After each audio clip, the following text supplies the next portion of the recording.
Hello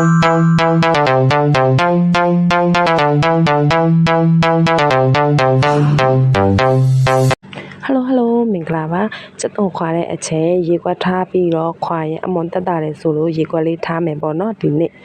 ကဲခွာပြီဗျာစက်သွန်လေးကိုမွန်နာတော့မွန်နာပါပဲเนาะအနေငယ်တော့စက်သွန်ရဲ့ဗီဇာအတိုင်းပေါ့နော်ထမင်းအိုးလေးကလည်းပွက်ပြီးဆိုတော့ထမင်းအိုးလေးကိုလည်းငဲ့မယ်တလက်စလည်းစိတ်သားလေးကိုလည်းပြန်ပြီးတော့နှွေလိုက်မယ်စက်သွန်လေးကိုစီတက်မယ်အယောင်လေးပြောင်းလာပြီဆိုရင်ဘာညာတရကားတွေကိုအကုန်ထည့်မယ်ခဲညင်သေးလေးကိုလည်းထည့်မယ်စိတ်သားလေးကိုလည်းတခါလေးပြင်ဆင်ထားလိုက်ပါမယ်เนาะ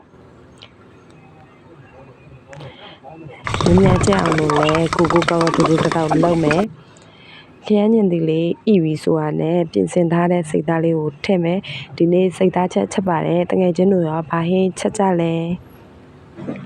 ဒါကတော့မြင်းနီလမ်းမဟုတ်တဲ့အလုပ်သွားတဲ့လမ်းလေးပါ